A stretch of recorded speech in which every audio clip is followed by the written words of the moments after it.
Hello everyone, this is Sinan Ertemel, impresario of Balletistan. Welcome to our second episode of the second season of Balletistan Wednesday Talk. Today we will be with Nadia Mara, who is the principal dancer and choreographer of Ballet Nacional de Sodre. Welcome, Nadia. Hi, thank you for the invitation. I'm so excited to be here. We are very much looking forward to witness your journey, which started from Montevideo, then United States, and then back home. So thank you again for being with us. If you don't mind, can we start from the very beginning? So when and how did you start ballet? As far as I know, you were born into an artistic family. Yes, that's right. So my family, it's very artistic. They all enjoy music and arts. My brother and my dad played music, and my uncle is in the theater business. Also, he's an actor. And then I have a cousin that is an opera singer that was, in Germany for a long time, dancing. She's not dancing, she's singing. But so we are all involved in the arts. It's kind of amazing to, for us, in when we were born, we always had music playing. It was very interesting for us because it was, it was just that. It was music and it was art. It was painting. I mean, my dad is a painter too. The stuff in the back is my dad's material, So I started when I was really little. I was 3 years old. And apparently I always loved music because when my mom was pregnant, I used to move when they played music, opera, any kind of music. So the joke was, Nadia is going to be either a dancer or a gymnast. So the name of Nadia came as, as an inspiration from Nadia Comaneci, the gymnast, because then she was doing great things, and my mom loved dance, and she thought that Nadia Comaneci was an amazing gymnast. So that's how my name came to me in a way, and it was beautiful. I started going to ballet class, and I remember this very well.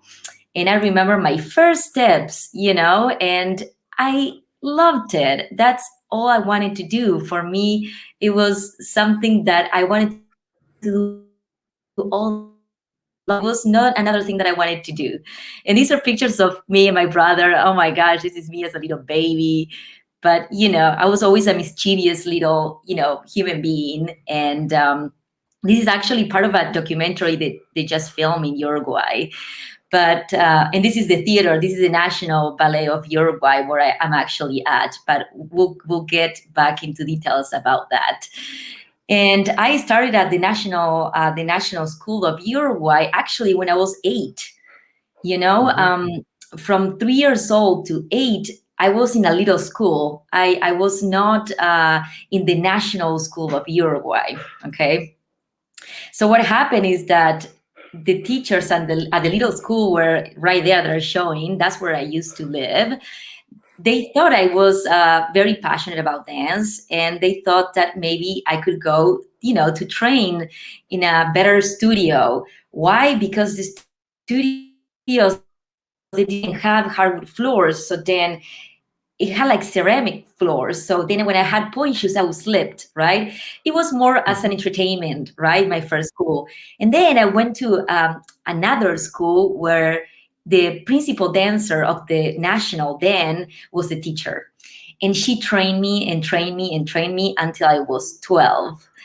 And at 12, they decided for me that I was going to go and audition for the National Ballet of Uruguay, the school. I was never, ever going to do that because I was so afraid that I was going to do the exam, the exam, they measure everything, flexible, turned out, just everything, feet, hyperextended legs, all that. And to me, I didn't have any of that. In my head, I said, I'm never going to get into that school. So I'd rather just dance, for fun and not having my hopes down, right? So my mom, when I turned 12, because on 12 years old, that was the last year that you can get into the school. After 12, you're done. Like, you cannot go in the school. So they were so funny. They had a little backpack with my stuff, and my mom said, "Hey, we got to run some errands. Let's go for some errands." So we went, and I was like, "This is strange in the afternoon." So I'm missing ballet class in the other studio. She's like, "No, you have to come with me. I'll explain later." So we're walking in this street, and all of a sudden, I hear the piano music playing. And to me, it was like, no, I am not doing this. This is You were not what I. tricked. I was tricked. I looked up, and there was like the sign of National Ballet of Uruguay School. By the way, that's your first ballet teacher, And I right? look up, In the video. that this is my first ballet teacher. That's right. Yes, that was my first ballet teacher. Yeah, and she was amazing. She was a prima ballerina then, and she was the one actually who taught me, the passion, the commitment to this art form. Because, of course, all the teachers add something, right? But she was the one who was, who taught me how to enjoy this and to be on stage and, feel good about it. There is so many times that you have to do roles that they are so complicated that you start to like shut down in a way because it's so technical.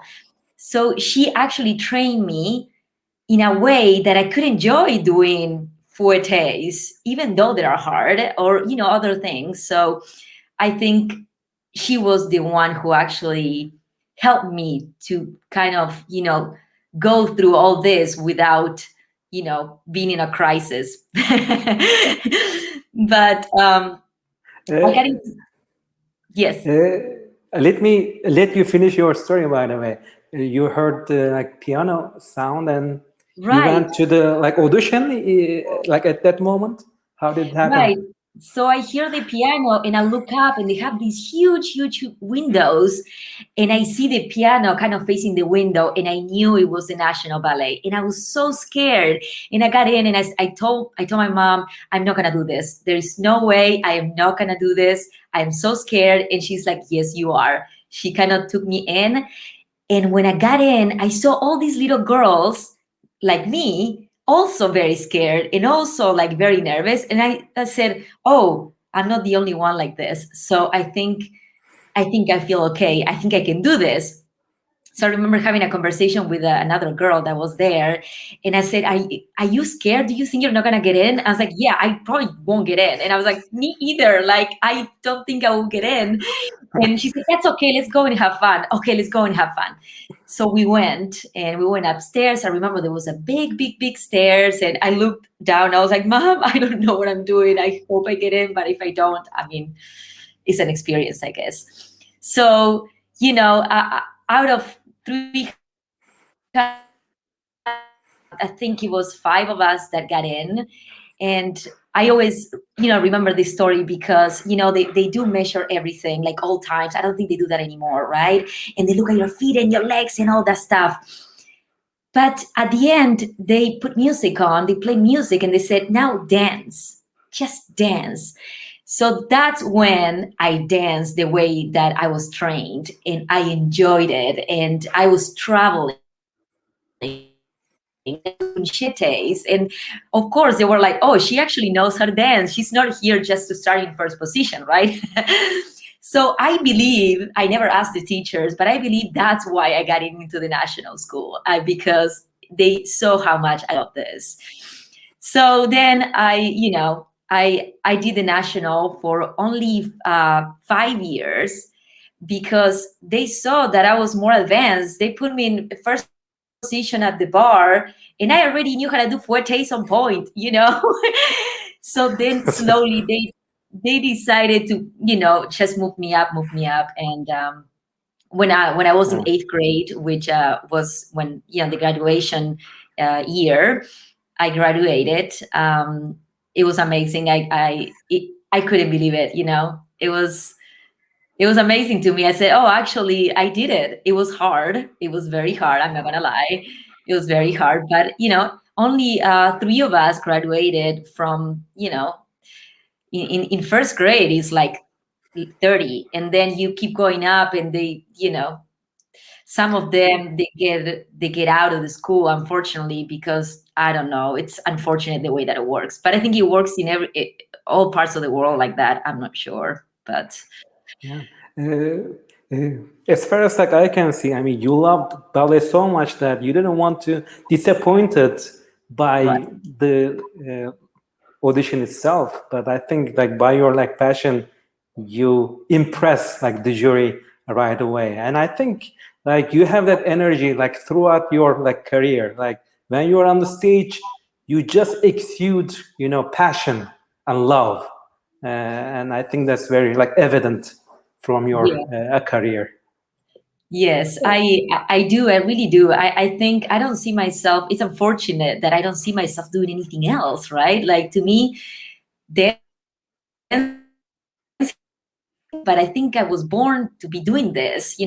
I will talk about this later, but I found that I also love to choreograph, and I have always done it in a way because, I was always making stuff when I was little. I was always choosing music, right? So then it's like, also now I found a way of, being still attached to the dancing world by choreographing, right? But I'm sure we'll get there. But if you want me, I can finish the storyline. So Please I do. I mean, we can yeah come back later again, please. yeah we'll come back to that because I'm sure we have a lot to talk about. But so on eighth grade, I graduated, and we had a teacher coming from North Carolina School of the Arts in the U.S. And he was well known by choosing dancers from all over the world. And he will grab those dancers and take them to the US and train them. So when I heard that this teacher was coming to Uruguay, I said to myself, this is my opportunity.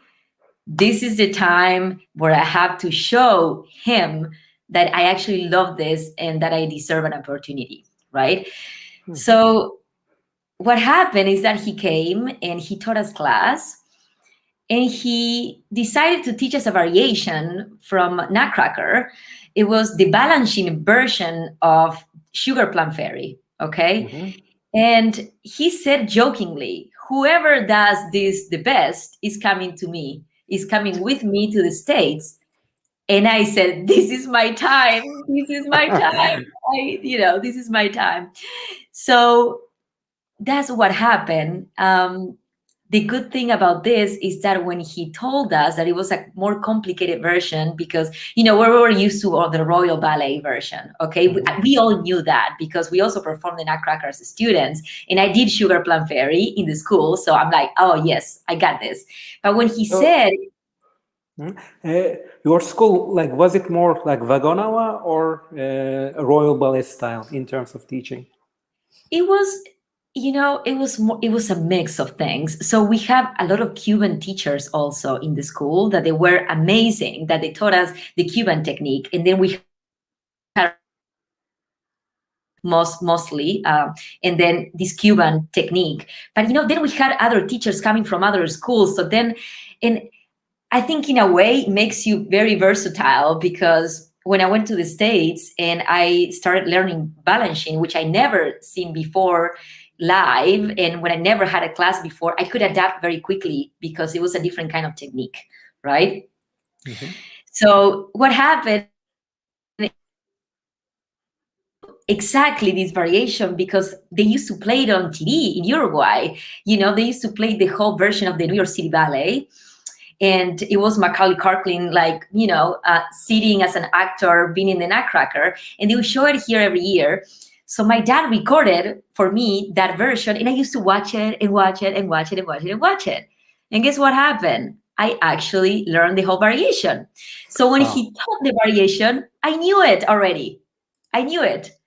So then all I had to do is dance, because a lot of the girls were like, oh, 1, 2, 3, 1, 2, 4, 1, and I was like, I know this. Maybe I don't know the counts, but I know the steps. So after that, I got an offer to go and study at the North Carolina School of the Arts under this teacher, Giulia Pandi is his name. And it was amazing. It was a dream that it became true to me. It was all I wanted, an opportunity to learn more and to expand my, my technique and to work on things that I never, seen before. I'm a very curious dancer. I don't like to stay on just like, oh, this is comfortable. No, I like to go and search for other things. So this is how I started my career tours, the US. Before that, did you participate in any ballet competition? Or like after the US? Do you have any experience on that? You're going to think this is funny, but the same way that I was very scared about going to the National Ballet, the same way I was with competitions. The teachers wanted me to go to competitions, and I never went to one. I have never Never. been to one competition, and it was because I was always scared to lose. I mean, I cannot believe that because now I feel like I'm the opposite. I don't even know if I can do it. I'll go for it. But I feel like I had to try, to be different because otherwise I couldn't get anywhere. And that's what I tell my students. I'm like, don't be like me. Just go for it. You never know what could happen, right? But I was always so scared to go. And I felt in my head, I was like, someone is going to judge me for 2 minutes. What happened if I slip? What happened if one of the turns is not right? And then I lose. And then I feel like I can't dance anymore. Like, I was always scared to have my dream crash. I think that was the nightmare for me. So I feel like I'm the only dancer in the world that has never ever been in a competition ever. Like being a star in Atlanta and like Uruguay, I was surprised that like you didn't participate in any. So I think you were a perfectionist back then. Always. I have always been. I mean, you Until like now, still I'm like, are, I have to work so obviously. much. Oh my God. Yeah. So It's a never from ending Uruguay, job for us. Uruguay to North Carolina, how old were you? And your education back there, like was it like high school? Did you also High take school. classes other than ballet? How did it work? Yes. So it's not like other parts in the world, unfortunately. I think they're trying to build a school where you actually have academics now. I think is the goal for Uruguay to have a ballet school with academics. But, back then I had to go to high school. So it was teamwork. So I wake up early in the morning and then I go to school from 8 o'clock until 1. And then my mom would come and pick me up, right? She would drop me off in the national school, and then I would go to the national school until 8 o'clock at night, and then my dad would pick me up then. And on the way back to go home, my dad would be like, what's your next exam? What do you need to study tomorrow? And then we'll talk about like philosophy and art, history, math, whatever, and he would be, when we were going, from the national to my house, he would be talking about it. He'll be like, oh, philosophy, he's just an open book. So it was really easy for me to, study with him. So it was teamwork, and it was exhausting. The from sixth grade, sixth, seventh, eighth in the national, I was exhausted most of the time. It's, oh my gosh. And then when I get home, my mom would have the food ready and then pretty much the shower on. So I would jump in the shower, I would eat, and then I would study. I would study until like 2 a.m. sometimes to be able to pass the exams. It was crazy. It was crazy, but it was so worth it. And I'm sure a lot of dancers have been through this. I think since you're an early age, you are training and you're developing a career like from a really early age. It's not just for fun. After I joined the national, I was like, this is a job. My job is to train and to try to improve and try to be good enough so I can have a living out of my passion. Right. And at what age did you move to North Carolina? And can you explain the education Yes, back there yes, sure. compared to Uruguay? Yeah, so I moved to North Carolina when I turned 18. And that was right after my 8th grade, after I graduated in the National. And a couple months later, I already had, my suitcases and I was ready to go to the States. I went there and I studied actually with my teacher for a little bit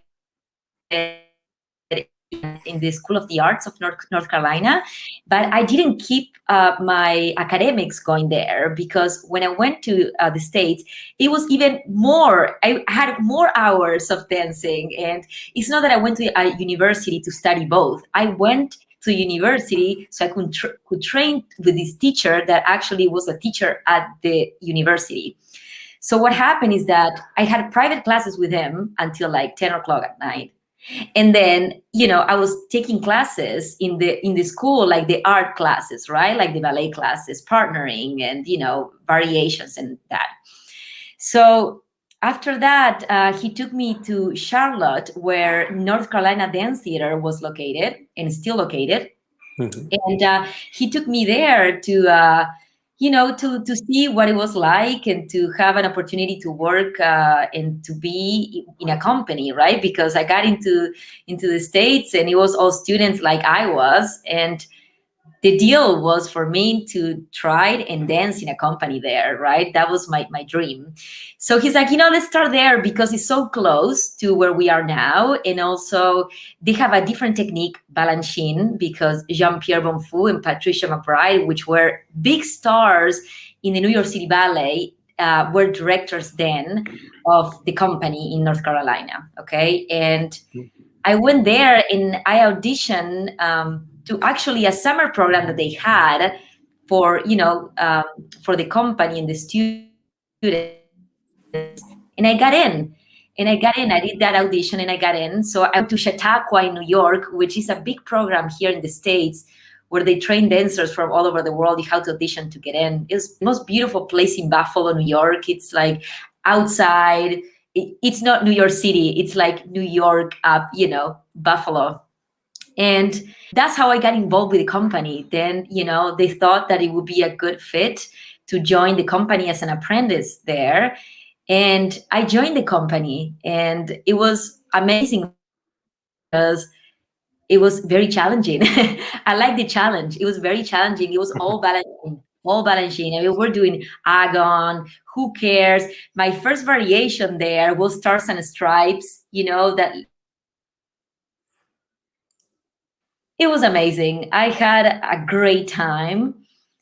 But at the same time, I knew in my heart that that was not all I wanted to do. I knew there were other things that I wanted to try. I already had, classical training in Uruguay. Then I had training with my teacher, and then Giulia Pandi. And then I was there and I trained more.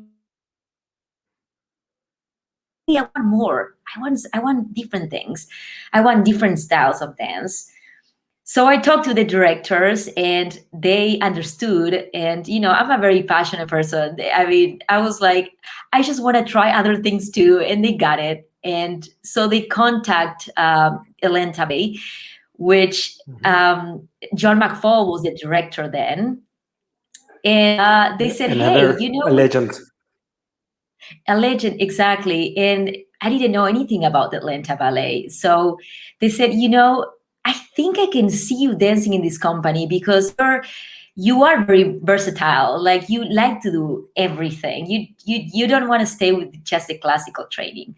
So I said, okay, sure. I'm here already. If that doesn't work, we'll go somewhere else. Or, and I said, oh, maybe I have to go back home. So I didn't know, and they took me there. The directors talked on the phone, and I got into Atlanta. One of my friends drove me there, and I go in. And this story, it's kind of amazing because I always tell it because it's crazy. So I get into the studio. It was a big building, okay, and there was a lady in the front desk, and I said, "Hey, I'm here to audition to take a company class," and she said, "Oh, okay, I don't have you down here, but that's okay. Just you can go up. That's fine."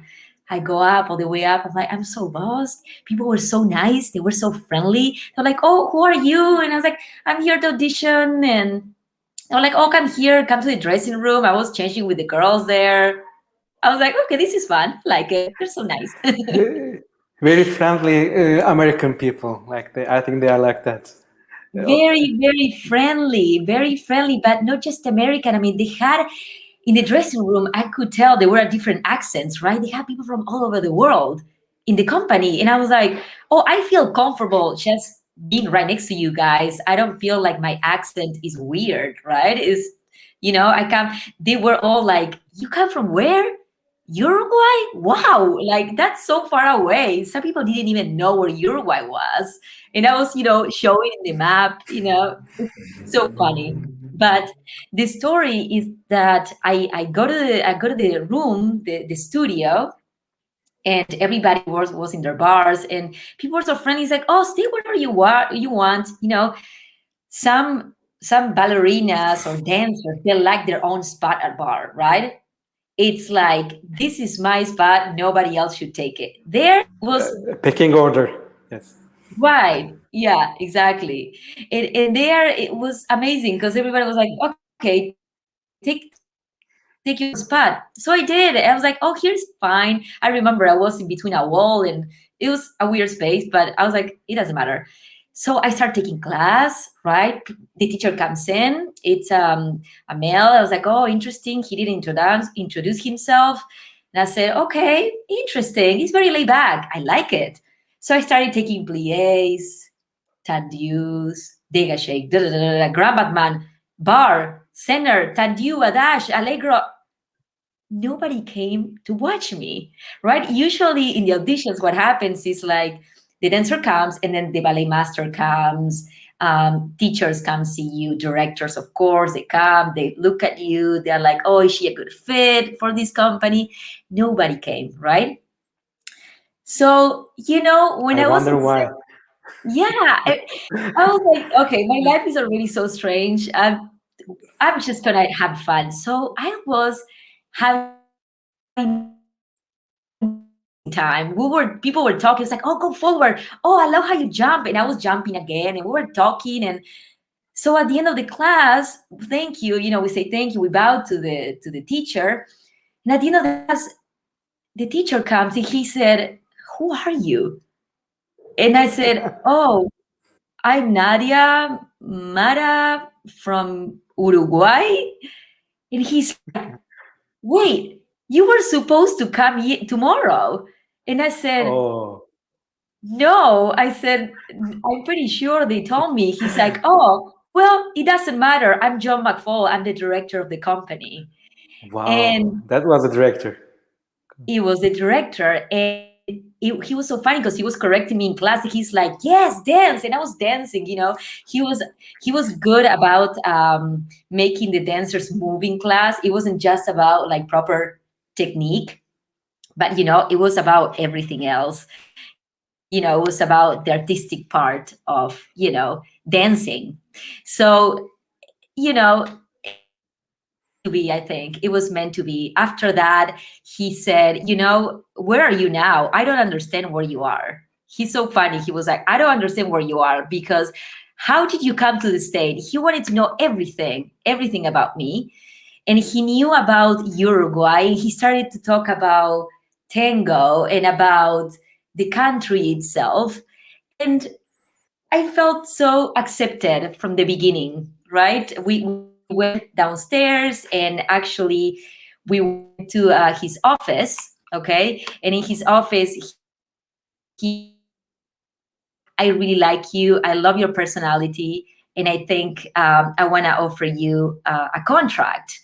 And I Wow, said, oh my immediately. God, wait, what? Like immediately, but he said, we have to wait because the contracts are very limited, and until one dancer leaves you cannot join. And I said, it Right. doesn't matter to me. It was the place to be because I felt good in class.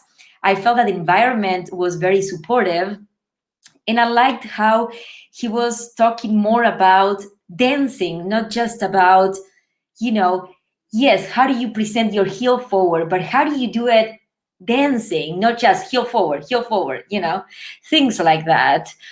And I was so happy. And I said, whatever you can offer, I just want to have an experience and come to this company and see what it's like to be in this company. And see, the both directors talk and they were fine. I that day I went back to Charlotte. I think in 2 days I moved all my stuff to Atlanta. And then everything started. I mean, there's so much to talk about Atlanta and how, I was with so many host families, so many. Like I went into Atlanta without knowing where I was going to stay, you know? I didn't know. I said, well, I don't know where I was going to go. But I had my suitcases and I have, my pillows and stuff like that. And it ended up that my host family in North Carolina, I found a family that wanted to host me that was, lived right next to the studios of the Atlanta Ballet, very close. So that's how I started my life in Atlanta. I think in like American companies, like there is a like community, like sponsors, right, and the partners who are like supporting the company financially and also in other manners. It's a little bit different than I think like some European companies. Yeah, or here the company here is very different too. So yeah, I did have many sponsors actually, and my sponsors were my friends. I got to know them very well. They got to know me very well, and until today, and they wanted to know how I am in Uruguay, and they want to come see me, and they're waiting for the borders to open, so they can come visit. So it's kind of like a community, right? Everybody is very connected in a way. It's not just the dancers and then the marketing people and then the sponsors. There is a very well connected way of working there, which I think it's very good, and it helps the dancers grow, and it helps the company grow. If I'm involved in something like marketing and doing videos for the company and stuff like that, it's kind of like collaborative in a way. Right. And your tenure in Atlanta, I think it was 16 years, quite long Yes. tenure. It coincided with the tenure of John McFall, another legend of like American ballet. And I think like many people call like this period the golden days of Atlanta ballet. Like, can you like comment on that? Like his a direction, and maybe like we can also like talk about the roles that you dance while Yes. in Atlanta. Yes, sure. I mean, John McFall was not only a director for us. I mean, he was a mentor. He was a father figure for a lot of us. He was very much involved in what was happening in our lives, in our private lives. We all go through things. It wasn't. It was. He was. He was part of our family. We called it the Atlanta Ballet family. I mean, my colleagues were not my colleagues, they were my family. I thought that my second family was there, and I still think that it was there. You're very right. It was our golden years, and I think what happened is that McFall had an eye, for the company. He wanted to make the company very versatile, and he had an open mind, very much. So we had people from all over the world. I mean, Korea, in Japan, Australia, Colombia, Brazil, Uruguay. I mean, I'm telling you. So in that way, he had everybody very intrigued about what people were doing, and everybody had something to bring to the company that was very special. And I think because the environment was so good, and I think because he picked people that he thought they were very interesting, we created a very good group of dancers. And we were all like helping each other most of the time. And this is very honest. Like sometimes when you go to different companies, there is a lot of competition, right? And because they all want to be principal dancers, or they all want to, not all, but most of the people. Some people like to stay, where they are and they're fine, but there is a lot of competition, and I didn't feel that in Atlanta. I didn't. We were all the same. We were all in a way dancing and for the same roles, right? We all were super happy about sharing roles on when someone got to do a role, like Alexei Ratmansky, Seven Sonatas, to me, work with Ratmansky. I wouldn't work personally with him. We actually worked with Nancy Rafa, which is the setter of Seven Sonatas, which we're watching right now. This was a dream for me to dance, but it was with like all the choreographers because the environment was amazing. And I think that's why we were also happy. And that's why we could create things right together. And the company was looking very good because the environment was really good and it was very healthy. And the dancers worked their butts off. Everybody was working so much, so hard. This is Christian Clark. He's one of my favorite dancers ever. I think he's one of the best partners in the world. He's one of those people that can actually, fix things on the go. I mean, there's so many dancers like that, but I had the chance to dance with him a lot in Atlanta, a lot. He was another amazing dancer, and he's now still dancing with Atlanta Ballet, but him and a bunch of other dancers created a company in Atlanta, and they're all dancing there now. So yeah, I got to dance so much, so much. I mean, you see here Petite Mort. I mean, who doesn't love Killian. Killian? It's the good thing about Atlanta, it was that we had so many amazing choreographers coming, and I'm not talking about just I'm talking about Oha Naharin. I mean, Oha Naharin came in a studio with us. I had the chance to work with him, in person from Israel, Batsheva. I mean, but Killian, like the stuff that we were doing, the repertoire was so versatile, and it was just like I wanted. That's all I wanted. I wanted to learn different ways of moving.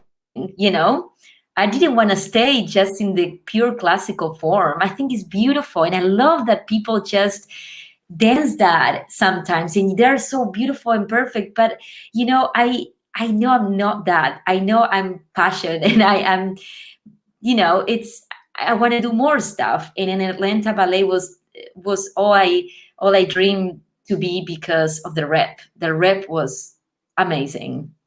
Yeah. We like usually have videos from more like contemporary ballet. Like, what was the classical repertoire? Like, this is, I think, Moulin Rouge. Maybe like we talk about this ballet, and maybe like we can talk about the Yeah. classical roles that you played as well. Yeah, sure. I mean, my first role with Atlanta Ballet, believe it or not, it was Giselle, and I did a role of Giselle.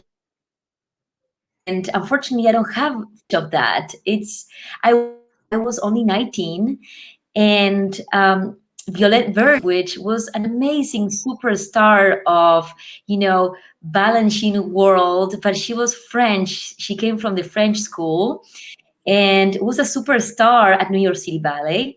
She came and sat Giselle on us. And I remember her watching class and choosing people. And,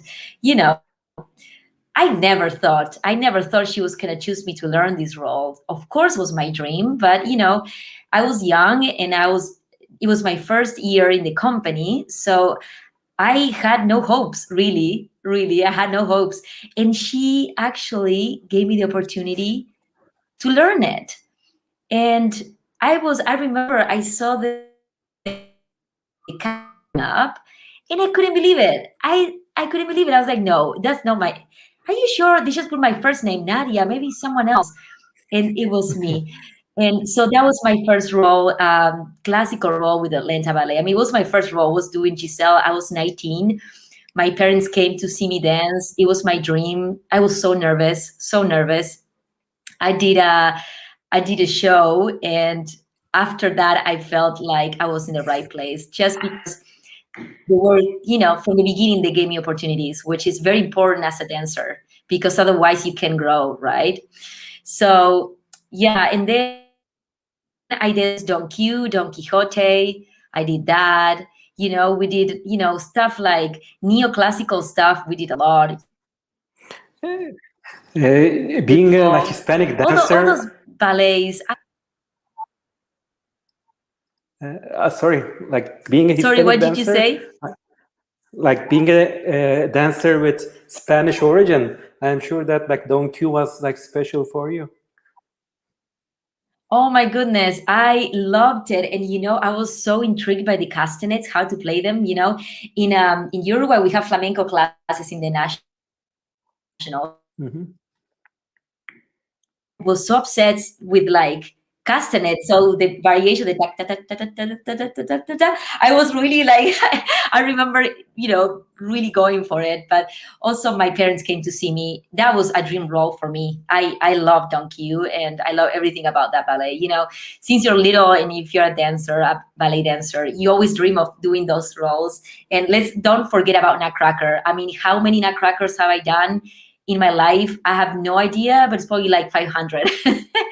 Wow. And from the beginning, also, I have done roles like Sugar Plum, soloists in the Walls Right. of the Flowers. So I was so lucky that I had a director that thought that I had the potential to be a better dancer, I think, not to stay where I was. I mean, this is like, I love this piece. This is Cacti by Alexander Ekman. That's another choreographer that I love. And we got to work with him personally too. He's amazing. And we also did another piece of him, which is Tablet. Can you like explain this ballet, because like I watched And the he's also another one that sorry to like interrupt, like this this ballet, ballet. because now like we don't have Yeah. the audio, but like there is a like narrator, like telling some things, and like there is some like comedy involved, I suppose. I Yes, mean, it is comedy. So, I mean, Alexander Ekman created this on two dancers, and they recorded some words. I mean, they were the original dancers. Here is Nutcracker. This is some of the classical stuff. got it. Give you my leg, like in one my leg, and then one, okay, catch me, stuff that people loved. It was a narration of, like a conversation in between two silly people, and he's like, hey, how are you? Stuff like that. It's Alexander Ekman. He's so funny himself. Like when you got to work for the dancers that work with him, I mean, he's a genius, but he creates stuff on the go, and he's so silly himself, and that's how his stuff is so good, because he's so natural. It's so natural for him to create that. I mean, it's not forced. That's the way that he is. It's silly, so silly.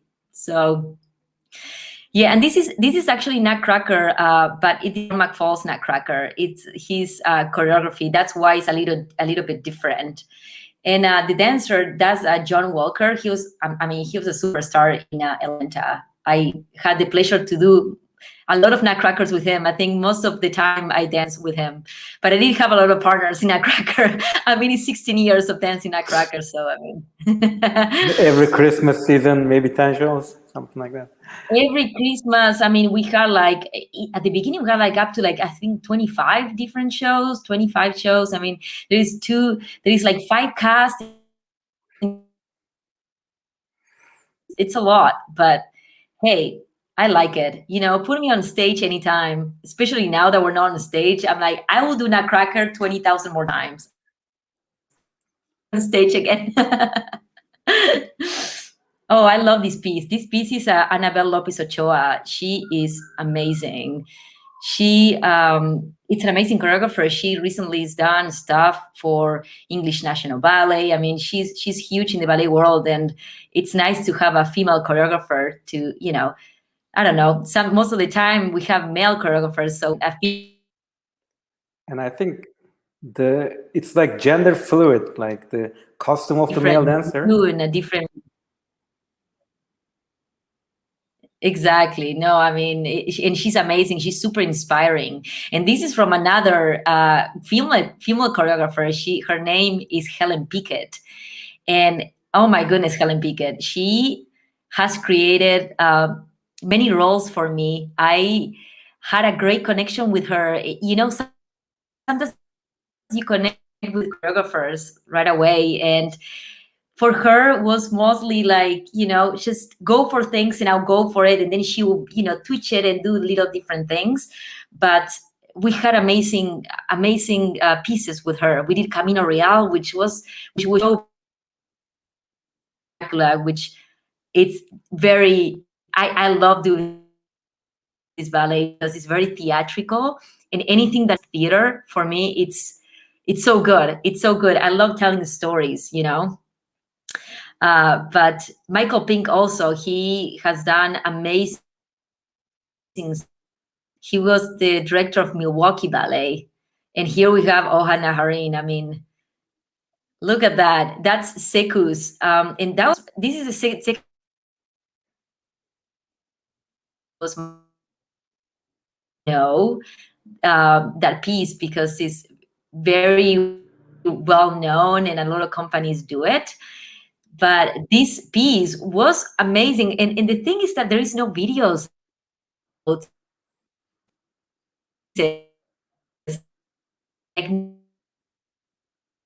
auditioning for these pieces. It was super fun. We had a blast. So you have lived in Atlanta for like 16 years. So what did you like the most of Atlanta as a city? I think it's a city between like north and south. Like you see some southern hospitality, and it's very cosmopolitan. So. Yes. Is like you said, it's very cosmopolitan, but then people are so nice. It's the southern right way of just treating people. I like how Atlanta has everything. The only thing that doesn't have it's the ocean, which I miss. To me, the ocean was so special because I was born in Uruguay, so we have the ocean, right? But they have amazing trails, so I like to go hiking. That's one of my favorite things to do. By the way, I'm gonna put pause. This is Camino Real from Ballet Nacional de Sodre that I was telling you about. And this piece we did, we had to talk. Now I'm talking, I'm screaming for someone. And this was I had one experience with her before that we had to talk on stage, but this one was a role that was created for me, and it was amazing. Marguerite Gutierrez on the Tennessee William play of Camino Real. That was amazing. But to going back to your question, that Atlanta has this, right? The city of Atlanta is beautiful. I mean, if you think about the CNN is there, the aquarium is there, it's the biggest in the world, the Coca-Cola Center, the Centennial Park, where the Olympics were there in '96. I mean, it's a very also versatile city, I feel like, and very international. And then you have, the beautiful parks, the trails, like you go up north and you get to go up, the little mountains and like, I don't know, waterfalls and stuff like that. So you don't have to go so far in the city to be able to enjoy that. And that was something that I like. And also what I like was that there were a lot of Latin people in Atlanta. We had Latin bars. I like to go to listen to Latin music. And then I had friends from all over the world. But of course, when you hear Spanish, I'm like, oh, where are you from? And it was normal. It was normal that people were speaking Spanish there. And I think I stayed there for so long also because I felt comfortable with the city. It wasn't just about the dancing. I mean, the dancing was everything I wanted for me. It was a dream to be dancing in that company. But the city was beautiful, and you get to like bike ride, in the little trails, and I love doing outside stuff. So yeah, I love Atlanta. Beautiful city. If you haven't been to Atlanta, go check it out. I've been there once. Like I remember going to a Coca-Cola company. Oh, So there we go. Everybody does that, right? It's it's an entertainment, right? Yeah. So it must be difficult for you to say goodbye to Atlanta, right? Like, how was it to leave the company after 16 years? And we have the like farewell video for you. Yeah, you know, it was very hard because of the people. Like I created so many amazing,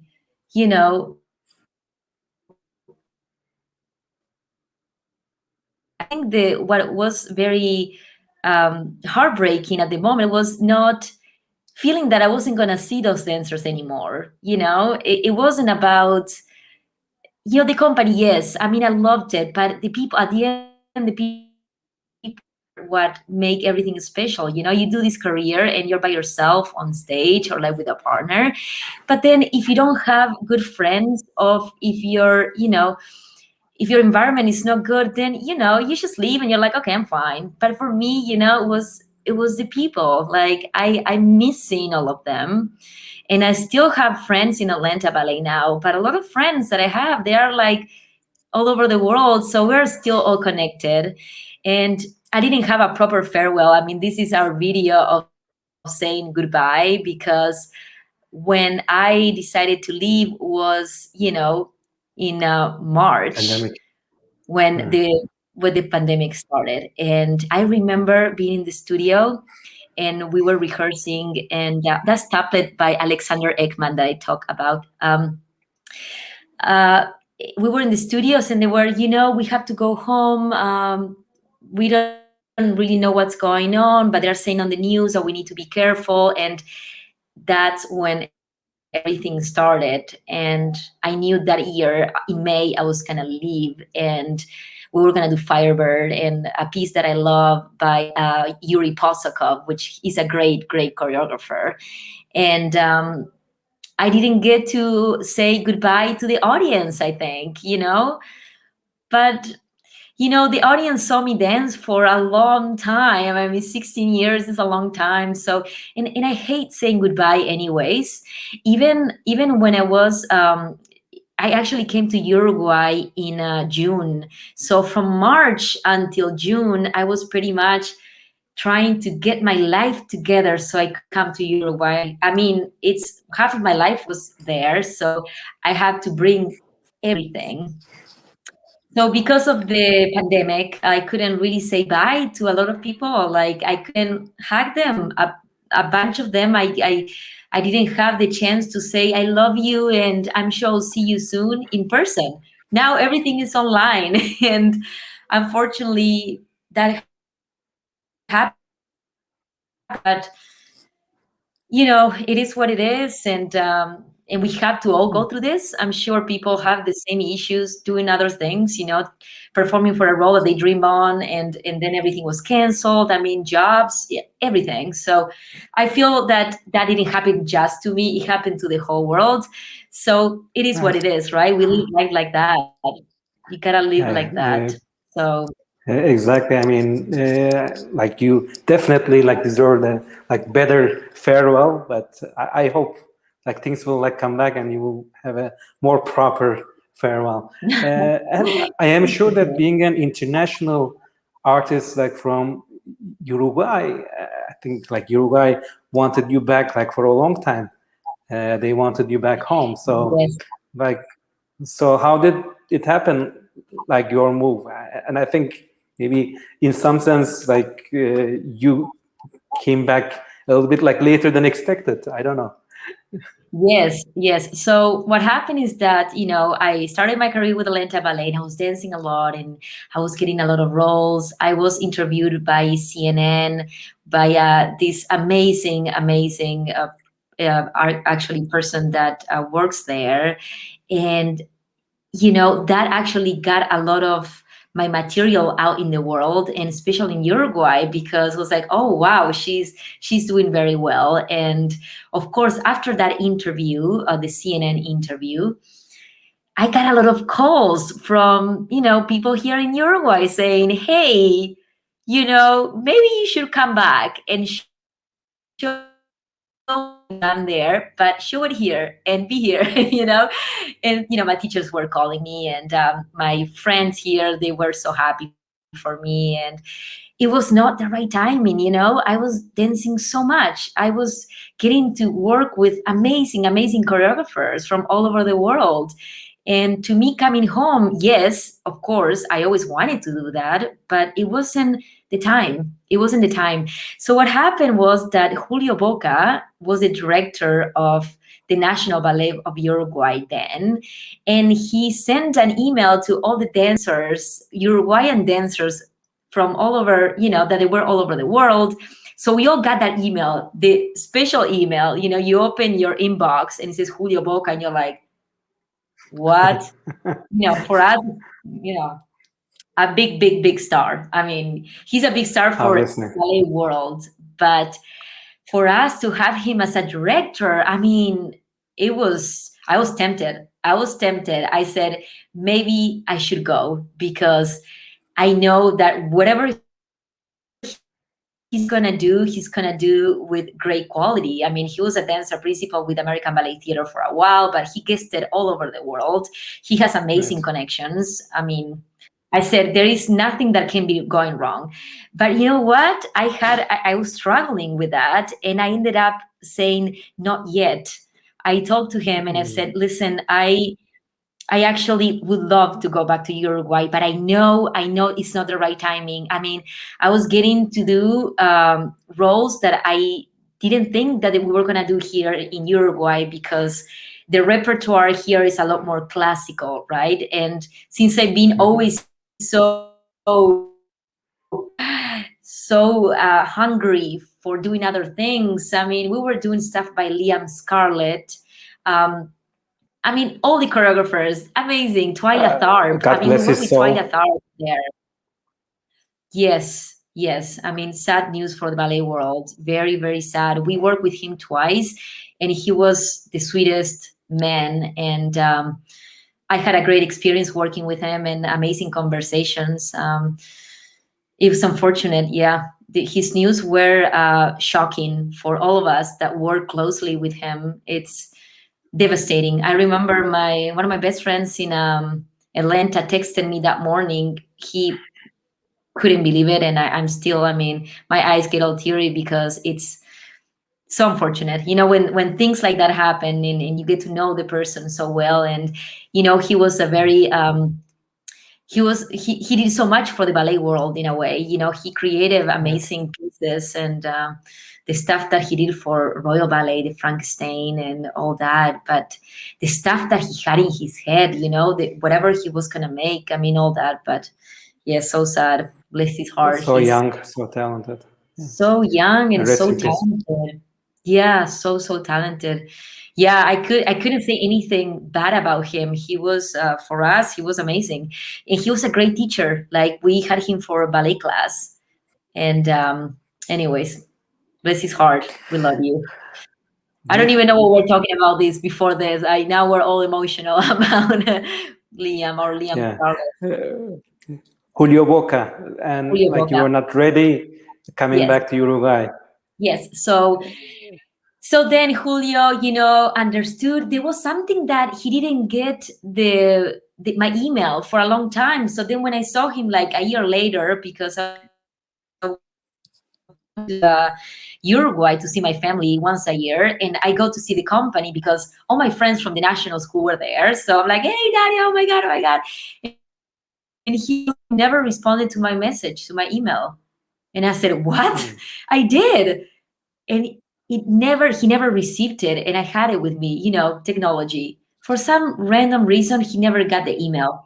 So I remember having a conversation with him. He's like, well, do you want to come or not? Like, what's going on? And I said, okay, let me explain it personally, which is better. This is what is happening. So what he offered to me was that, I could, if I wanted to go as a guest artist and dance a ballet that I wanted to dance, and then maybe try for half a year or like for a couple of months. Like, he was so flexible with me. He wanted to come. He wanted to make this Uruguayan company the best that he could with also Uruguayan people, right? Because I mean, don't forget that we are like 3.5 million here in Uruguay. And if you have like 4 principal dancers from Uruguay, of course, bring them back, you know? So what happened was that, and he understood, and he understood my career and what I was living. And he was very supportive. But when he was the director, we couldn't find a time to actually do the guesting, because you know how it's flip season, right? So when it's summer there, it's winter here. But summer there, sometimes I go to festivals, or sometimes I will go to teach somewhere else, and they will have me choreograph, which is something that I also love to do. So it's always like a struggle. When do I go? Okay, I don't know. So what happened is that Igor Yebra, the other director after him, he's a Spanish, he was Spanish dancer, and then director with the Uruguayan company. He knew about me, and he also contacted me. He said, "Okay, Nadia, I don't know what is happening, but Julio has talked about you, and my dream is to bring you and other dancers to be with the national. So when can you come?" I said, "When can you come?" Just like that. So, you know, I said, actually, in I could go, because now that I have enough time, I can tell the Atlanta Ballet and other summer intensives programs to, you know, hold back, because I'm going to go home and dance. You know, it's a good time in advance to actually plan it. And we did. And I got to do Onegin in Uruguay. So I was so nervous, because it was the first time that I danced in my home country after 16 years, because it was right after I decided to come to Uruguay. And yes, there you have Onegin. Okay, one of the things that I have to say is that when he told me that what was going to be playing by the time that I could come here was Onegin, I said, I don't know, I'll quit everything that I do to do ballet. Just because it was one of those things that I never got to do in Atlanta. I never got to do Onegin, and it was a dream role. And it's just an amazing story. And we did, of course, the full length. And Reed Anderson was gonna come and help us. I mean, he's an amazing teacher. And I decided to come. And I did my first performance in 2019. And I did 3 shows, and they were all sold out. And I remember feeling so good dancing here, and you know, stepping on that beautiful stage that we have, that is so beautiful and so special for all of us.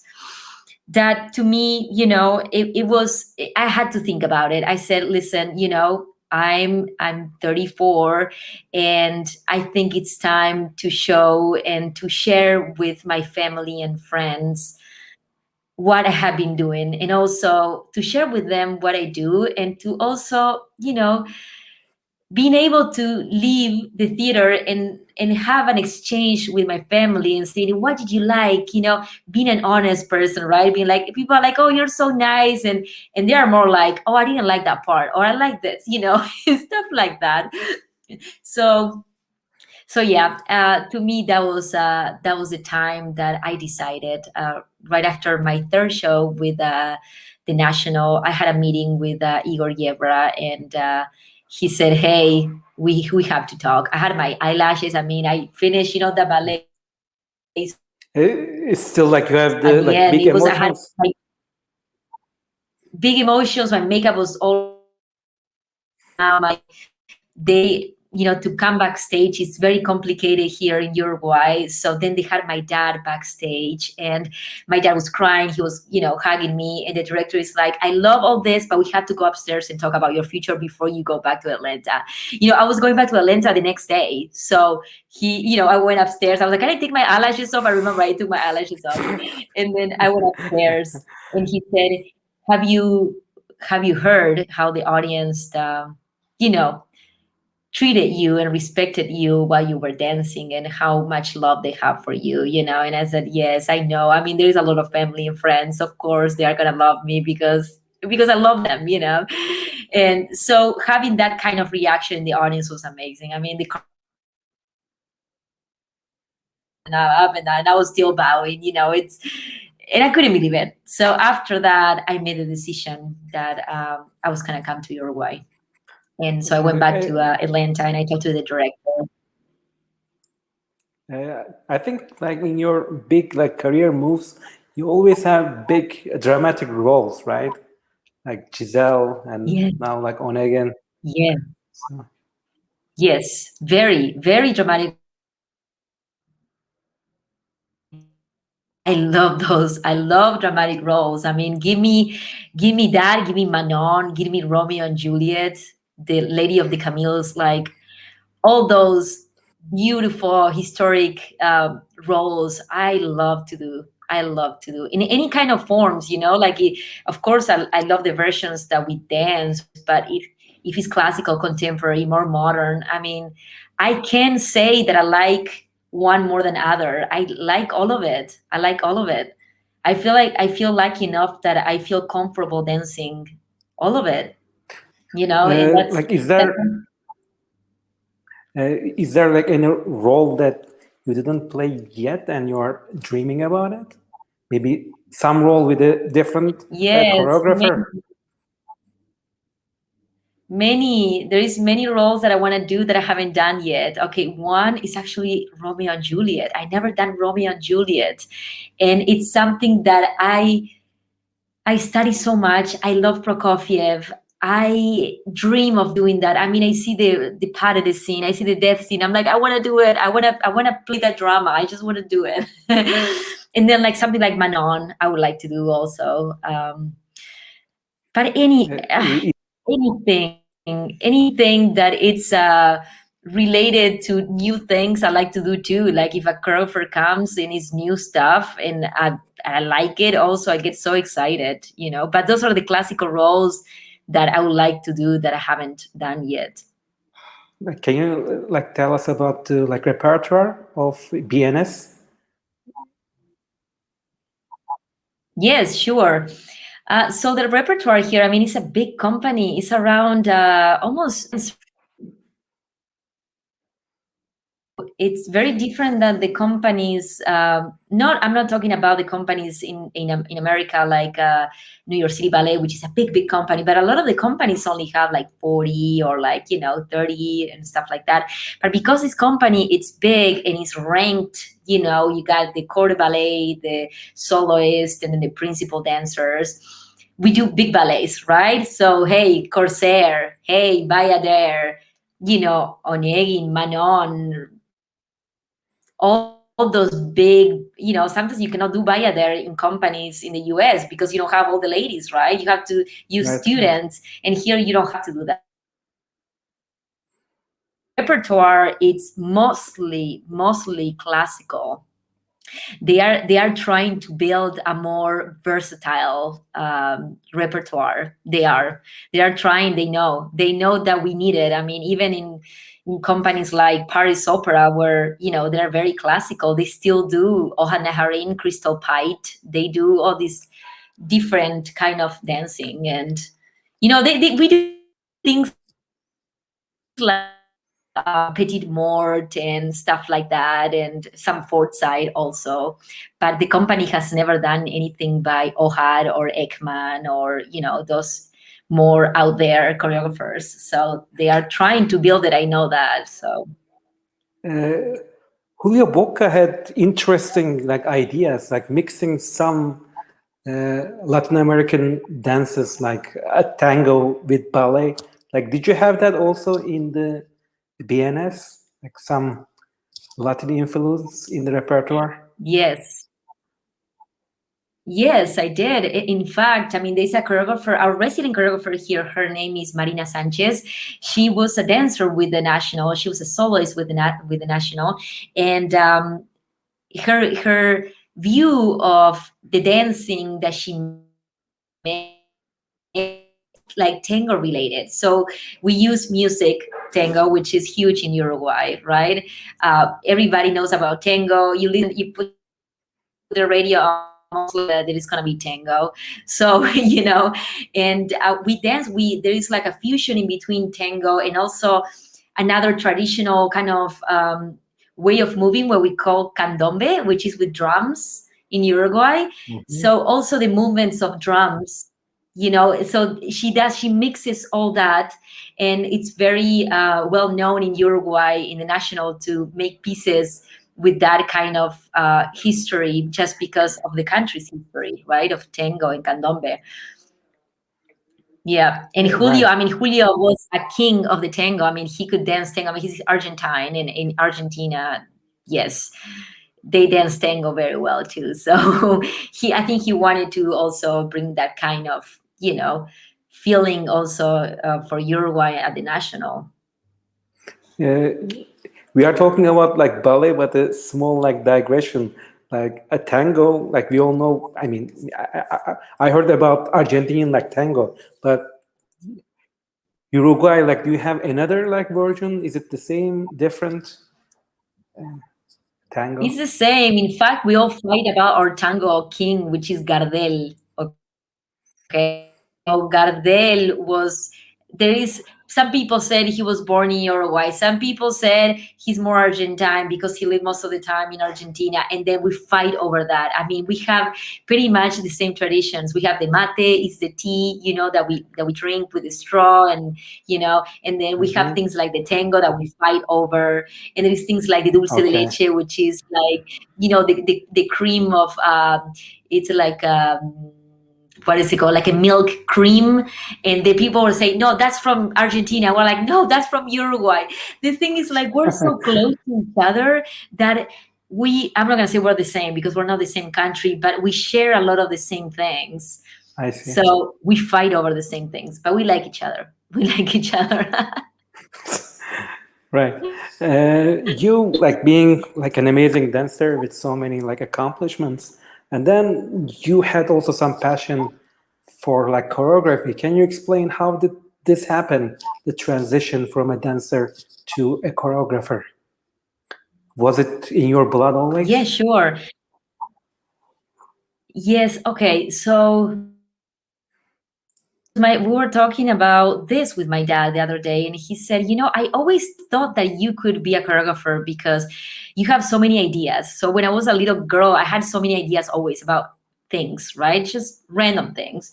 And my dad would be like, why don't you do a ballet like this? And I feel like I'm one of those people that when they're like, why don't you do when you were a kid? And I was like, no, I don't want to do it. Just because you tell me that, I have to do it, I don't want to do it. So in my head, I have never connected what I was doing to choreography. But when I had music on, I could see things happening when I was little.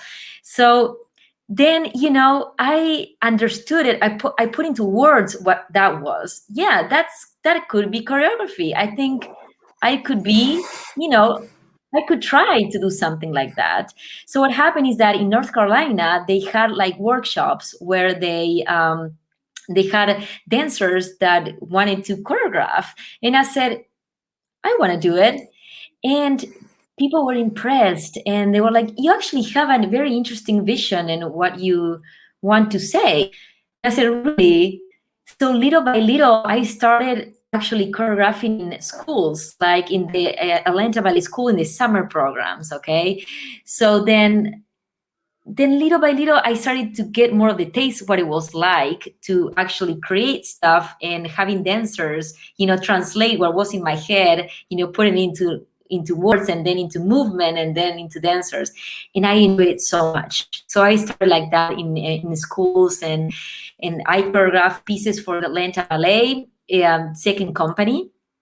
And that was, to me, they were my kids in a way, because I was one of the older dancers back then in the company. This was not too long ago, actually. This picture was I was teaching the second company a new piece that I created for them. But because the director of the school thought that was I was very interesting in the way that I was having the kids move, they kind of decided to ask me more and more and more about, hey, why don't you choreograph this? Why don't you, there's an event, choreograph this, choreograph that. And I ended up having a lot of experience just working with these younger but professional, dancers. I mean, these are people in the second company. They're around 17 to maybe 22, and these dancers were, very good, and they could do a lot of things. So I started to be more into it. Once I got the taste of what it was like to work with professionals, I said, hey, I think I found another passion. It's not just me on stage, it's also trying to make dancers move differently to me, right? And also, like, I try for all my pieces to be very expressive. I think sometimes what I feel like that I watch dance and it feels not complete. It could be raw, right? It could be something raw, but it has some kind of expression in the body. But sometimes I feel something and it's not complete to me. So I always make sure there is an intention behind the movement. There's something that is explosive or something that is very subtle, but it has like a texture. And all the choreographers are like that, I feel like. But I found a way for me to liberate everything that is in my head constantly, into other dancers. So right now I'm actually choreographing a piece for the National Ballet of Uruguay. And it's the first time that I get to work with like professionals. I mean, I'm working with principal dancers on this piece, and it's super exciting. I mean, I have worked in Atlanta with dancers also for projects and things like that, but this is the first time actually that I get to, work with the company of Uruguay and having my piece show as part of a season. This is actually a piece that I made for the second company of Atlanta Ballet, and this piece is called Volar, which is to fly. I decided that all the pieces that I was gonna make, they were gonna have Spanish names, just because my natural, my language is Spanish, my first language, and I thought that would be a fun idea. And so all my pieces are like volar, but this was an amazing experience also because they got to perform it in a theater with lighting and all that. So I'm kind of new in the sense of like to get attention in that way as a choreographer. I feel like I'm still dancing a lot, and I'm young in that sense. But I feel like I have always choreographed in my head. This is the first time that I get to like fully get into like, we're gonna make a piece, and I'm super excited. This piece will be shown in July, so I'll send you a video and see what you think when it's ready. Please. And can you also explain the artistic process? Like, which comes first? Is it the music? Is it the movement? And like, how do you work with other artistic staff? That's a very interesting light, the costumes, etc. Yeah, very, very, very good question. I think for me, first comes like the concept. What do I want to say right now? What's in my head right now? Am I struggling with a thought? Is there something that it's uncomfortable, or is something that it's really, it's really bright in myself right now? Do I want to explore that? First, it comes that.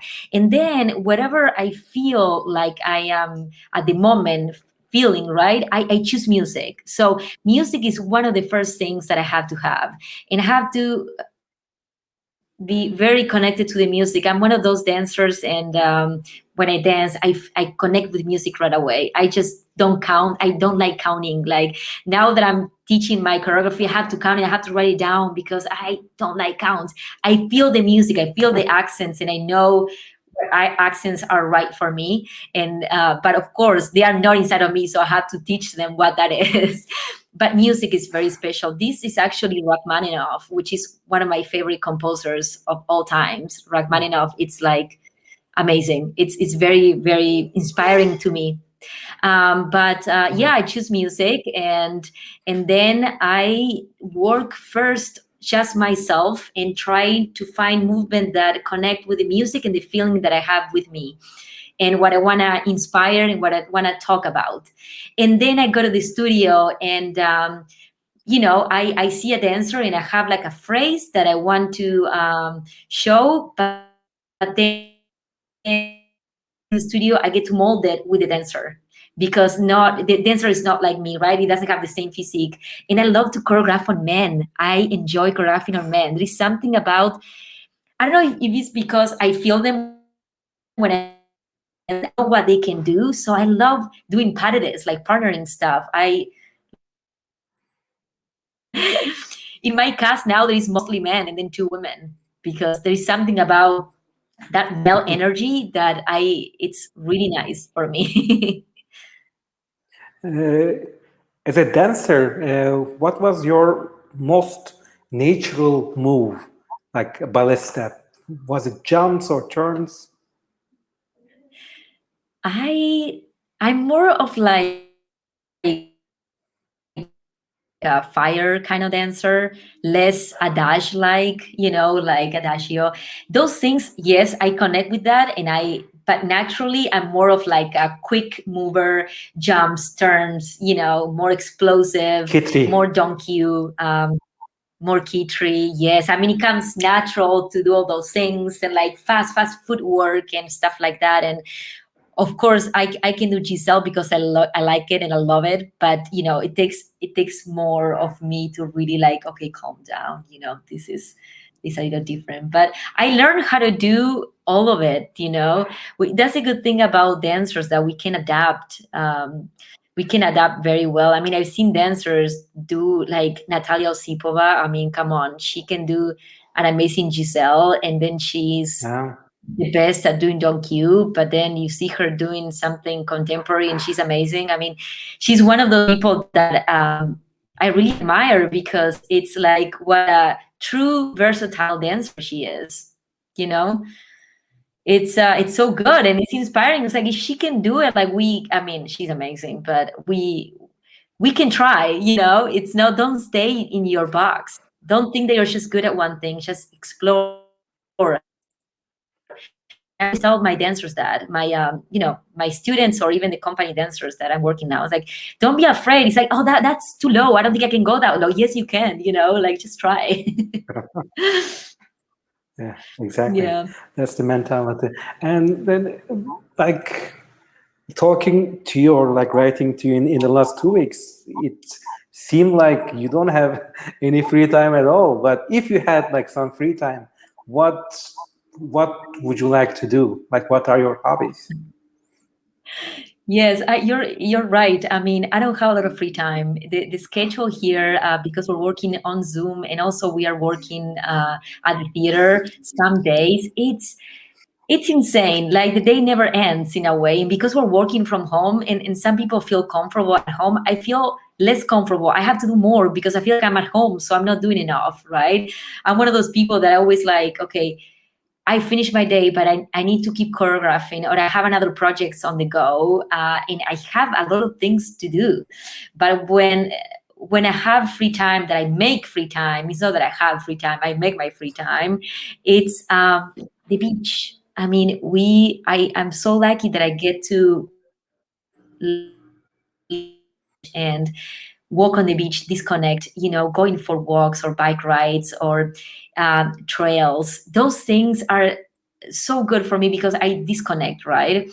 I mean, sometimes even when I watch a movie, what happens to me is that I'm like, oh, that's a good idea. Or that light, I like that lighting. And I never disconnect. Or I'm listening to music, I can see, oh, I could more, for a ballet. And in that way, I force myself to be like, go outside. I mean, of course, you have the waves and you can see the waves and you can start creating, but I try to disconnect as much as I can. I find inspiration in everything, even in food. I love the colors, and then I'm like, oh, this could be part of a costume, like how the colors are like that. Like the paintings, my dad paintings. I'm like, oh, that part could be nice if it goes like diagonally, like this in a skirt or like in a dress. I'm like, creative people are busy in their heads. It's crazy. They're so Yeah. busy.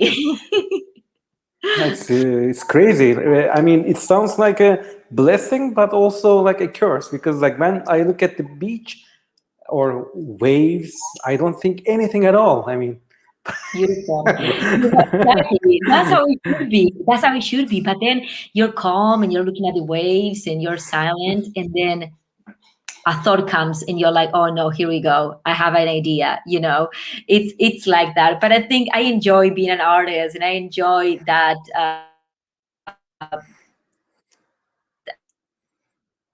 us and to find connection in things in nature or talking to people. I mean, I get inspiration in a lot of ways, so yeah, I try to disconnect. I go to the beach. I go for a walk, and I love talking to my friends, of course, and seeing them. And like last night, I talked to my friend, my really good friend in Atlanta. He's one of the dancers at Atlanta Ballet, and try to connect with people also helped me a lot. So I think like the artists need each other's like support, yes, especially during the quarantine. So yes. can you tell us your like daily routine, like ballet class in the morning, Yeah. etc.? Yeah, sure. So I want to tell you the quarantine routine, because I mean the theater routine, it's similar but it's not the same. Okay, so in our quarantine life, we take class at home. I have a special kind of floor where I can actually do point work and not fall, because of course, like if you have some kind of floor that is not hardwood, even hardwood, I mean, you can fall if you don't have resin, to kind of have that traction. You can actually fall and you can get injured. So that's one of the things that I'm super careful, because unfortunately we don't have the right floor. So I try to get a floor that is kind of similar at the one that we have at the studio. It's not the same, but it's close.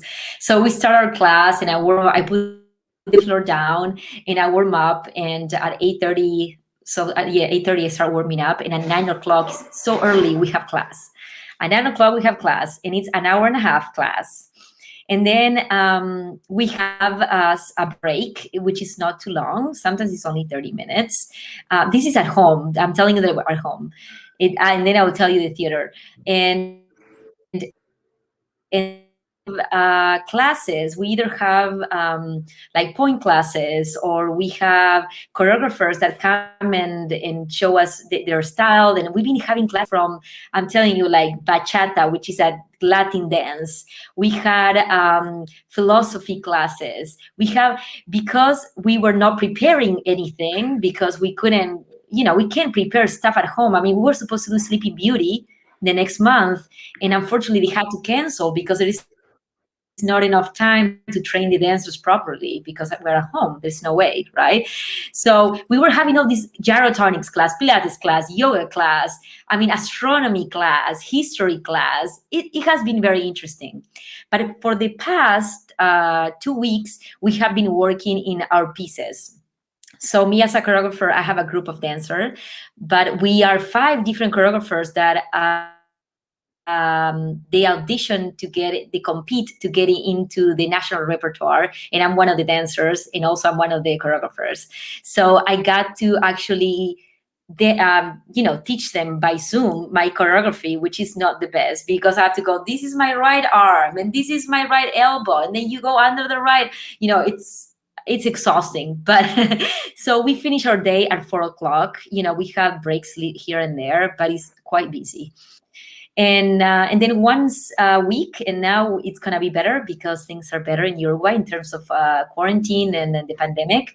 We are going back to the theater next week, having more times at the theater. So yesterday I had Fantastic. yeah, it's amazing. I mean, in the theater is so beautiful. Yesterday I kind of got teary eyed. I'm like, oh my gosh, like you go in the and you're just used to seeing people from the orchestra, from the chorus, and people that make scenery, and everything is in the theater, right? So it's beautiful that all the Mhm. connection that you have with people that you don't have. And I started to appreciate that a lot more. And going up and hearing the chorus, singing and all that, I miss, or hearing the orchestra play. So it's quite busy. And when we are actually at the theater, we start our day at 9 and we go until 1 in the afternoon. And then we have only a 30-minute break, only a 30-minute to eat. And then we go back. until 4:30, and they decided to do that because a lot of Thank you for talking to me in this tiny 30-minute break a couple of days ago. yes, I talked to you I then. I was appreciate like, oh my god, yeah, yes, yes. Oh my god, it's tiny, and that's one of the things that was so hard for me because in the US we have an hour, so you eat, you digest, you warm up again, and then you go. And here it's no 30 minutes. Let's go. If you eat too much, I mean, you can. If you do something okay, forget it, forget it. So that's kind of what the day is like here. And most of the time, I'll stay later in the theater just because I like to create and choreograph and do other things. And I'm the last one always last one in the studio playing around. People are like, go away, like go home. And I'm like, I know, I will, I will go. Yeah. like I know such students from my profession. Yes. The ambition one, the Ambition. ambitious one. So another question, during the pandemic, many classes were online, and there is a lot of content on social media as well. Do you follow any classes on Instagram or YouTube? Yes, so many. Okay, so many. I think Vladimir Malakov, I mean, his classes are amazing, amazing, amazing. He does everyday classes on Instagram, and I wake up, and because of the time difference, when I wake up, I always go on Instagram and I play. And while I'm getting ready and I'm eating breakfast, I look at his class because I think he was an amazing dancer. I think I admired the way that he danced and everything, but the way that he teaches class is also so good, and he always have a big amount of people, like a lot of people go and watch those classes every Hundreds of them. day. Yeah, and because he's amazing, he's also like, I could tell, like he thinks about the classes. It's not just simple one tendu, one straight, one plie. He's very complicated, and I think sometimes for those dancers that are not dancing full day, we need something to activate our brains, right? Because we're used to rehearsing different things, learning different things, so to have the brain in this, it's not good. So the fact that you can spend an hour and a half with him thinking and also training, it's amazing. He's one of the best teachers, I think, that there is out there for quarantine. Then I like Jurgita Dronina, I think is her last name. She's from the National Ballet of Canada. Oh my goodness, she's a role model. She's an amazing dancer, but also a beautiful human being. And she has her third, I think, second or third child. I don't even know. She was pregnant for most of the quarantine, and she was training hardcore training. She's always, with her ponchos and doing the releves. And so, anyways, when I was in Atlanta, when I was quarantining, I got in contact with her, and I explained how much of admiration I had for her. To me, she was a really role model. I'm like, how do you do this? I want to be like you. I was like, well, but you're very ambitious too. And I'm like, no, but you're pregnant and you're still going up. And she was like this and still teaching. And so she's another one that I love. I love her dancing, and I love the way that she teaches class. It's really beautiful human being too. So yeah. Are you reading any books? Do you recommend any TV series, movies on Netflix, and so on? Yeah. So when I have some time, when I make time to do things like that, in Netflix on the series, what happens to me is like I get to one point and then I'm like, okay, that's enough. And most of the people are like, oh yeah, I want more. But for me, no. But there is one that I finished, only one, and it's Money Heist, which is La Casa de Papel in Spanish. Casa de Papel. La Casa de I've seen Papel. that one too. You see that one too? Yes, yeah. I love that one. There is a bunch of ones, but I'm not gonna say because I don't finish them, and you have to finish them. And then a book that I'm reading right now, her name is Iki, and it's like French. I don't know if you know French. in English, but Suite Francesa. It's a French suite.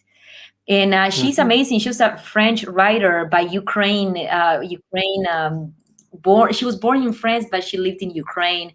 She's an amazing writer. So that's what I'm reading right now. But I like to read from people from all over the world. I think that's nurturing you, right? Like you have different cultures, and I always love to from different parts of the world. And that's something that I also miss a lot in the States, because I had friends from really all over the world. So they come, but also in Atlanta, I had people that they were not dance related, that they were from, I don't know, anywhere, like Russia, Ukraine, Iran. I mean, France, and it's beautiful to be able to connect. And I'm so glad we connected, because I think it's very interesting to showing the dancers from all over the world. It talks beautiful about what you do and what you want to do with the ballet world, because it's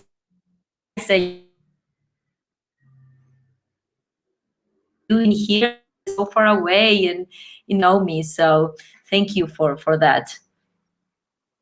So you said that the national will open in a couple of weeks, right? When exactly?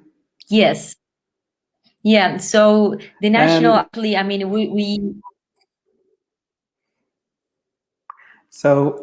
starting back. I'm so sorry. Sorry. You go ahead. Go ahead. You go.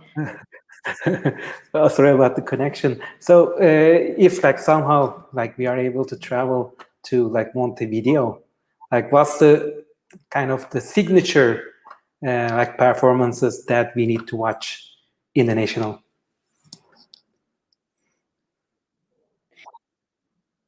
I feel like things like Onegin, Manon, Corsair.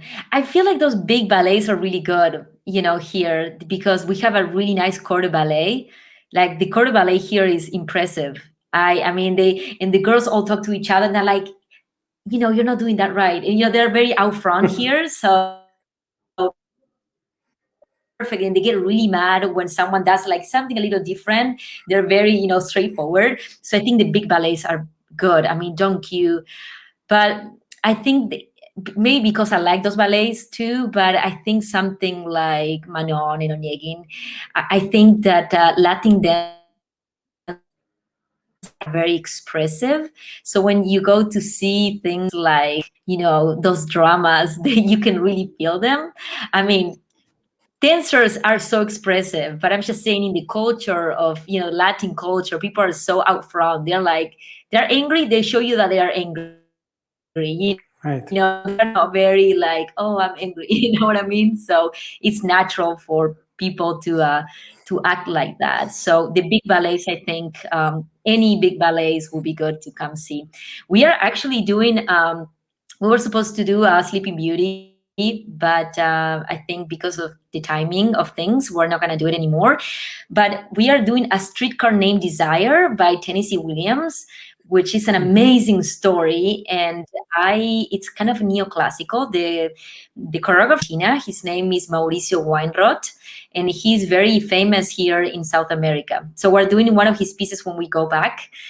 We actually had to finish doing that because before actually like a month ago, we were on the theater and we were performing A Streetcar Named Desire, and we had 5 shows left, and we have to cancel because the government said go home, pandemic, things are not going well, so we need to stop activities. So we actually been lucky. We've been performing until like a month ago, and now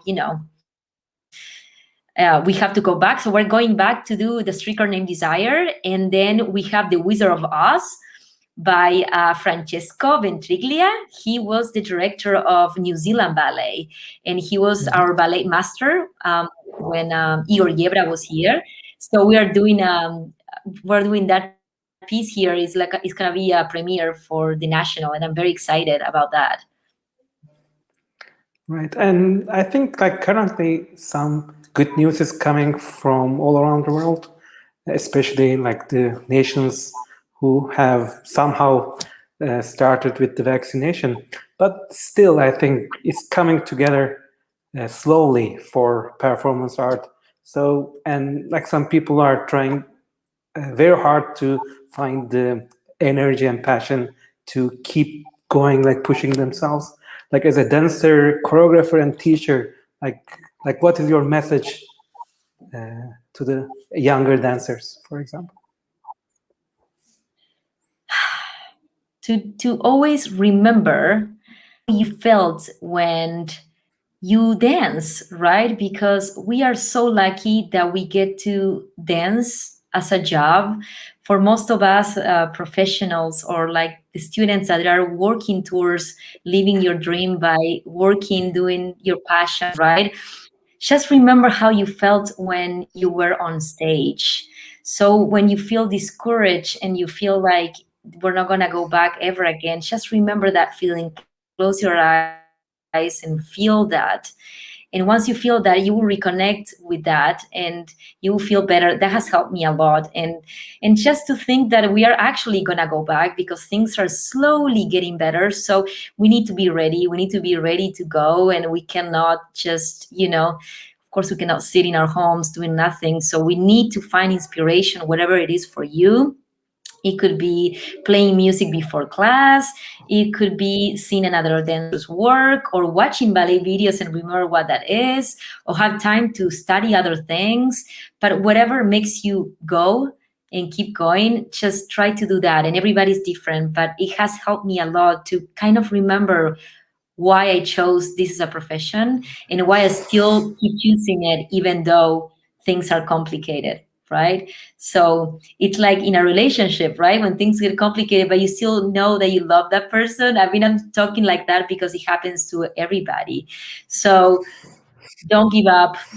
Slowly, we're gonna get back, and we're all gonna see each other again.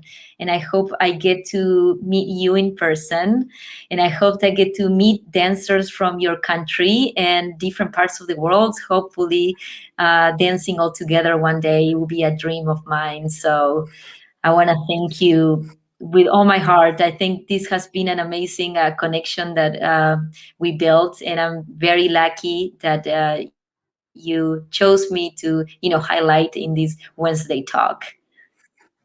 Thank you so much. I mean, it's amazing for us to know like about other like ballet companies like thousands of like miles away. So I think I personally enjoyed it a lot, and I'm sure that our like audience appreciated this beautiful podcast. So it was like amazing, like for us, like to learn about your a journey, like ongoing journey, and like we are sure that it's gonna go on like for a long time, and like as a great dancer and choreographer. And we sincerely hope that we would meet in person somewhere in the world, like Turkey or Uruguay or some other parts I of the world. I hope it's Turkey because I want to go to Turkey. I mean, you can come to Uruguay as well. I will have, my house open for you. I will show you around. But I want to go. I want to be in Turkey. I want to see what Turkey is like. I want to Please come, like you are even always dance welcome. there one day. So thank My you. like Thank you so sincere much. This has been invitation. really Anytime. fun. Oh, that would So be great. today, Thank you. Yes, I appreciate it. I love to travel. so again, like thank you with like all my heart. Today we had Nadia Mara, principal dancer and choreographer from Ballet Nacional de Sodre. Thank you very much. Goodbye. Thank you so much. Thank you.